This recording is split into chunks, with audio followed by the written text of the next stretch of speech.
Let's look at another one of those cameras that came in that big box and see whether this next camera, whether we can have any luck with it. Not holding my breath for any of them, to tell you the truth. This is the second of that big box of cameras that I got with the 4 cameras in it.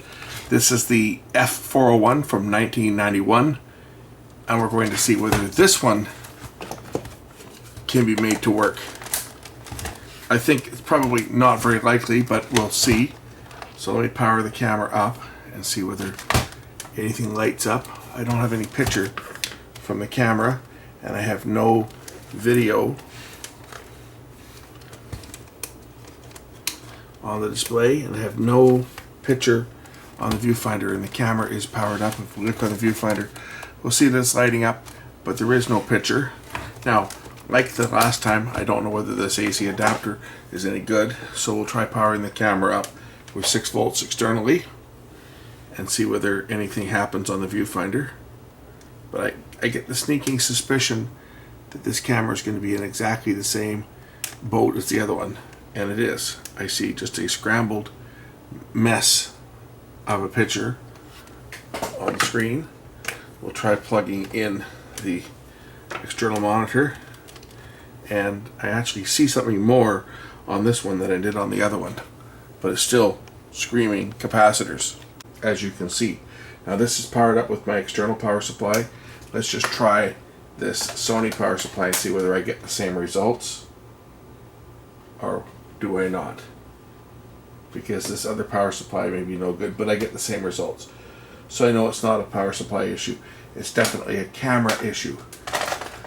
Let's see whether I get any different results, whether the tape transport works on this one. So we'll try ejecting. This one actually opened.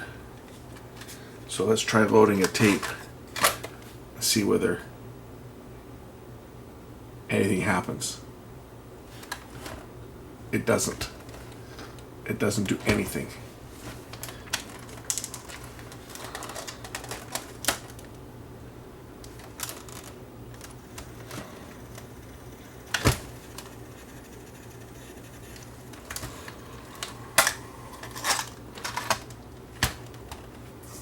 Yeah, it doesn't even attempt to load the tape.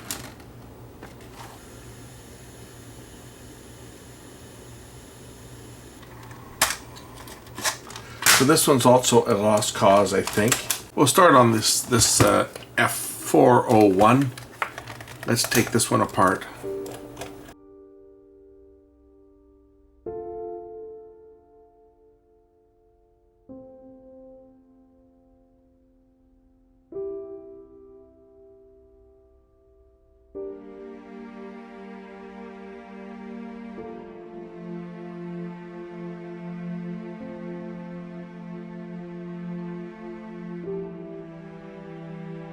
Digitize a still image and superimpose it, so you could write a simple title on a card, like black and white with a big felt pen, and you could snap a picture of it, and then you could superimpose that over the screen. That was this camera's claim to fame. DC to DC, this is the head amp on this. DC to DC converter is actually right here on this one. It's all integrated into one circuit board. It has fewer capacitors than the other one. There's going to be caps that have failed on the servo board on this one, as well as in the video board. This is the audio section here. Chroma process is over here. Record RF is over here. The camera board over here, and if I release this little catch here, if I release this little catch, the camera board will actually separate from the rest of the unit. There's a little clip right there. Just lift that up, and then the camera board pops off, and it just disconnects with one connector. I think there should be one more power, 1 or 2 power leads. That one there, and that one over here.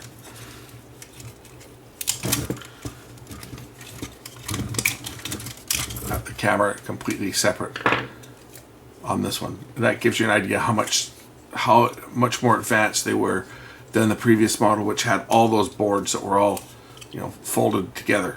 Now, by this generation, they had the camera block down to basically 4 boards. CCD board, and the control circuitry, and some video process board. I believe this is the power supply for the CCD. That's another DC to DC converter. And autofocus. And this time the autofocus was based on contrast, not on an infrared unit. Here's the VTR section. The nice thing about this one is that, if I'm not mistaken, the VTR will operate independently of the camera. So in VTR mode, we should be able to turn this thing on and operate it.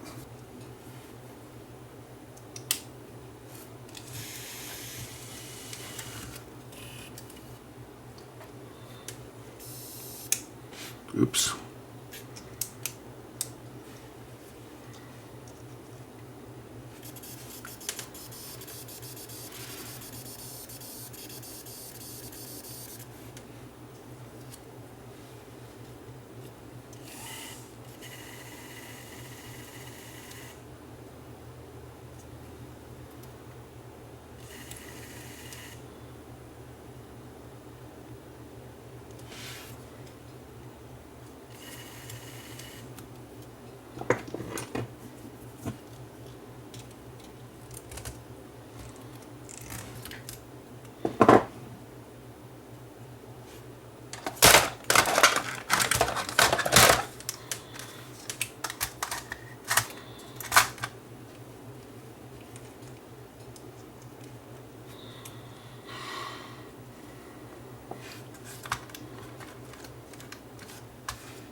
Looks like somebody's been soldering on this board.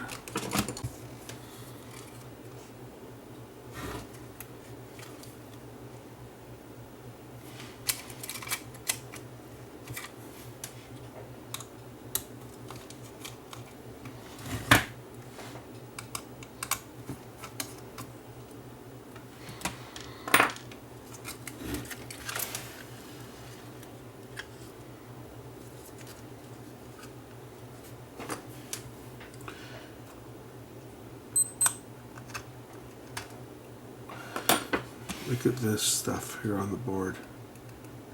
Brown. It's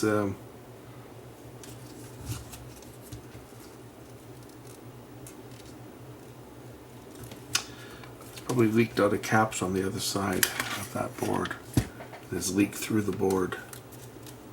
Just gonna see if I can. This is the servo board that controls all the motors and stuff. Just looking to see how I get this one out of here. It should fold out.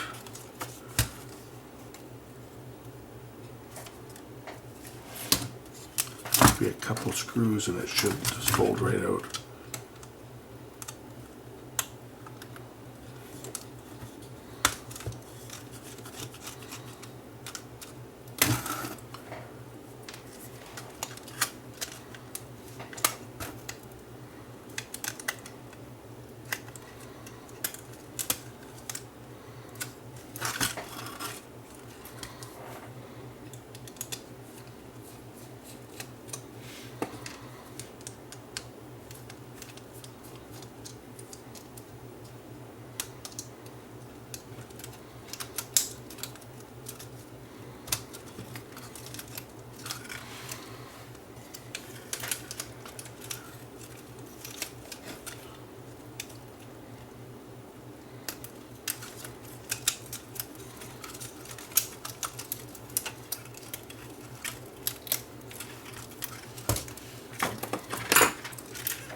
Oh yeah, you can see, if you look right down here, these capacitors have leaked, and they've left residue on the board.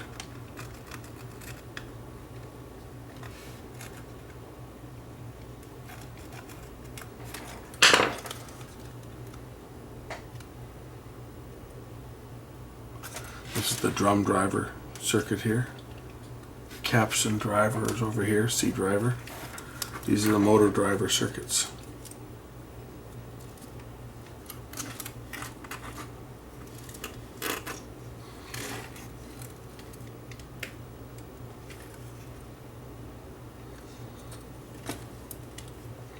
Well, cleaning that crud off the board will change the operation at all. I don't think it's going to make any difference, but we'll try cleaning that crap off the board.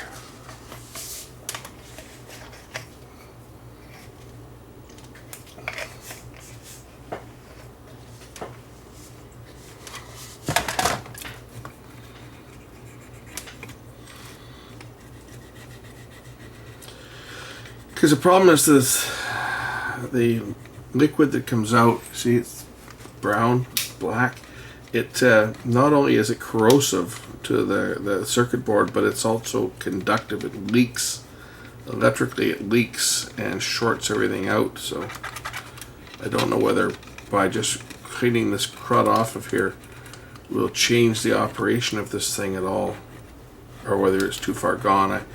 I get the sneaking suspicion the board itself is toast, just because these are a multi-layer board, and once it soaks through the board like this and shorts things out, there's really very little that you can do to bring them back, especially when there's traces and stuff in between the boards in the internal layers that have been damaged. You see this is what happens.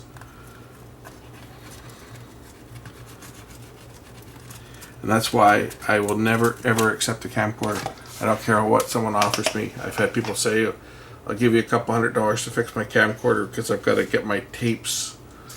I tell them all the same thing. I said, bring me your tapes, we'll put them on digital for you.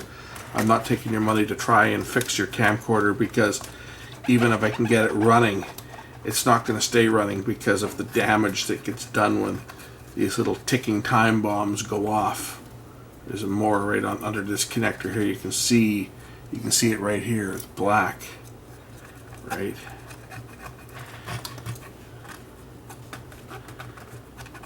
It's probably eaten away at that edge connector, and that's the one that goes to the drum motor right here.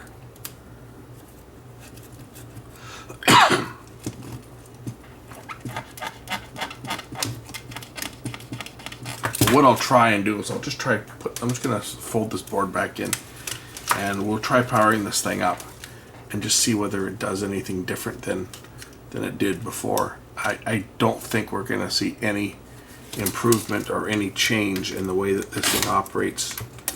I think we're at a lost cause here, and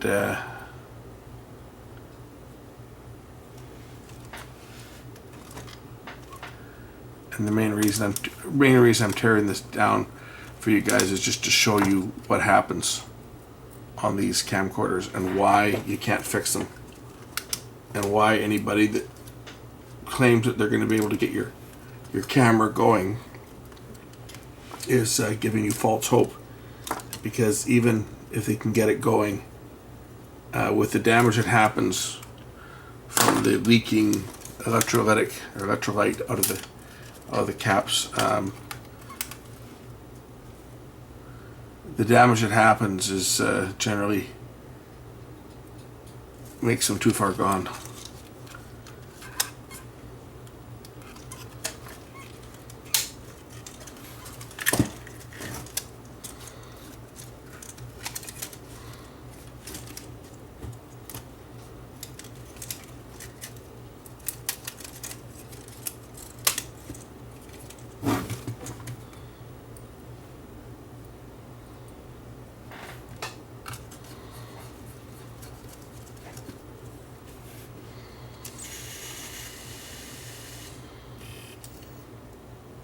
Note the drum motor is not spinning because some of the traces are damaged. It's not getting all 3 phases from the drive IC. So this one's shot.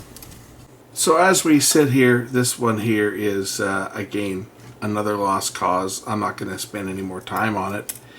We know where the problem is on this one. It's going to be these capacitors down here that I showed you. They've all leaked their corrosive contents. It's gotten on the board. It's more than likely damaged the board.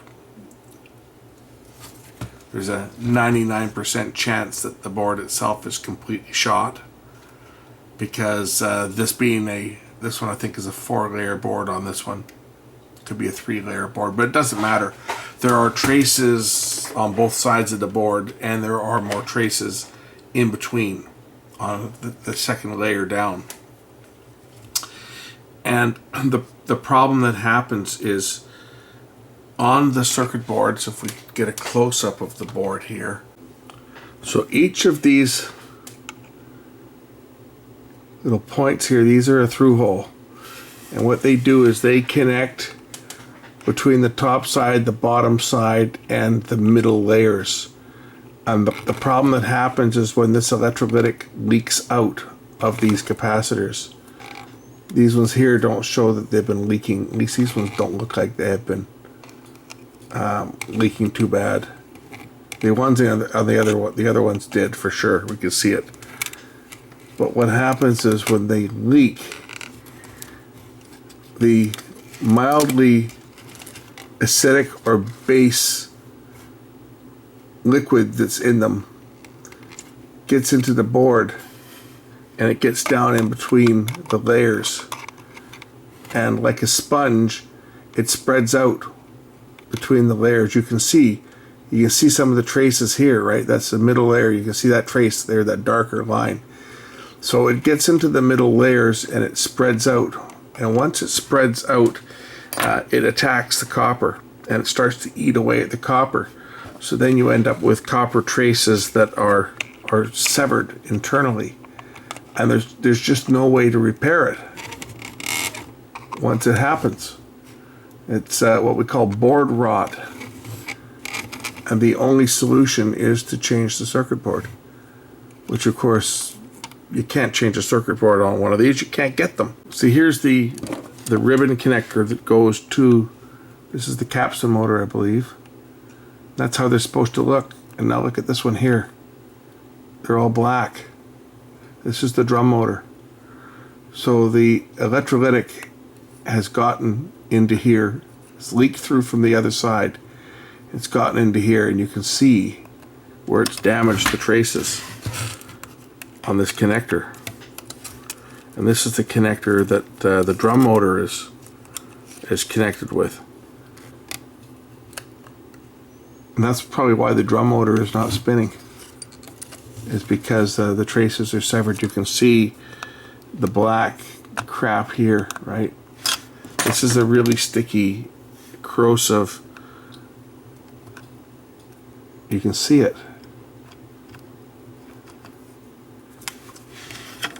between these pins here.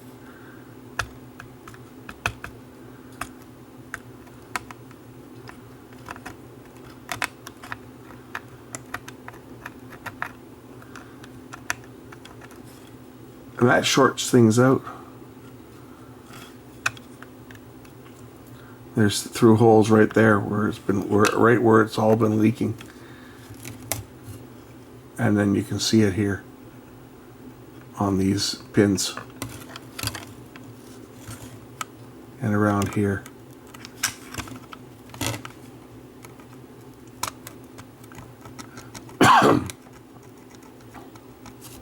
And it ruins the circuit board. You can see the different areas of the board here. ATF, automatic track finding. This is the tracking circuit. The phase lock loop is this board.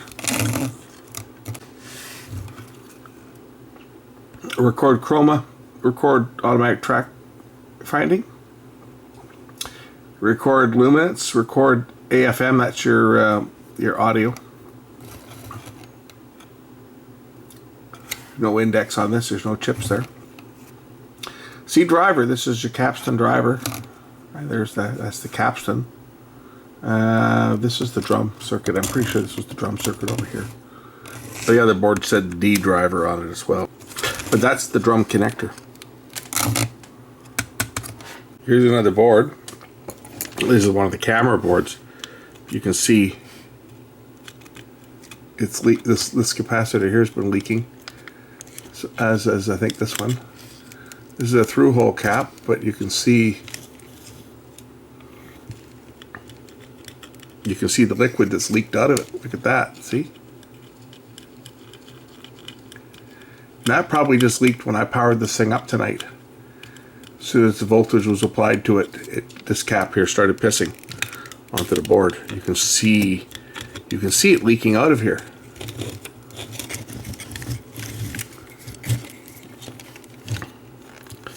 And there lies the problem. The biggest problem with these caps, all of these capacitors, is this rubber seal. You notice that it is, I'm looking for my dental pick to poke at it here. The rubber seal has failed, and this is what happens on all of these. You see, look. All the electrolytic is leaking out of it. The biggest problem with these caps, all of these things, whether it's a surface mounted cap like this one right here, or a conventional capacitor, you can see the liquid underneath this one too, you see? The problem, and this is what all the rumors were about on these things, was what happens on them, or what happened on a lot of these, was they all started to leak. You can see the crap that's on the board there. No, this camera's not being fixed. In case you guys wondered, it's going in the garbage. But what they used to say back in the day was, and these may be rumors, they may be true. I think there probably is some truth to it, to the story. But the story goes, and I've told this one before, is in the 1980s when a lot of these small capacitors, these surface mounted caps, and just the small high temperature caps like this one here that's spewing onto the board now. The story went on it that there was a disgruntled worker that worked at one of the capacitor factories over in the Far East somewhere, and he left one company and went to work for another company, and he took the recipe for the electrolytic that he had been working on that allowed these really small capacitors with large capacities. This one here is a 47 microfarad, 6 volts. The story goes, and some of this may be rumor, but the fact is, the problem that happened with these capacitors initially, until they figured out the problem, was when the capacitor was charged at its working voltage, the pH was neutral and the electrolyte. But what happened is when they sat discharged for a period of time, and there was a service bulletin actually put out by Sony about this, they said that the problem capacitors, the electrolyte, became pH imbalanced and became slightly caustic when they sat in a discharged state. And what would happen is, over time, the slightly caustic solution would eat away at the wires where they went through the rubber seal and eventually cause a leak. and then the liquid would leak out onto the board and attack the copper traces, which is exactly what happens. That was a fact, and that was actually in a Sony service bulletin about these capacitors and the way that they fail. Now, the rumor mill was that a disgruntled employee defected from one company to another, and he stole the recipe for the electrolytic, or the electrolyte. The problem is he missed a key ingredient that was used to keep the electrolyte stable. And without that key ingredient, when they're testing them, everything seemed to be fine. The problem was when they sat discharged for a period of time, the pH would shift and cause the capacitors to become unstable. That was the rumor that we heard back in the early 1990s when all these problems started to crop up. It was mid-90s when they figured out the problem. But that was the rumor, and the reason it affected camcorders more than anything else is because of the nature of how camcorders were used. They were typically used a couple times a year when you went on holidays and when you had family over for birthdays and for celebrations and the festive season, let's say, to not offend people that don't celebrate that holiday.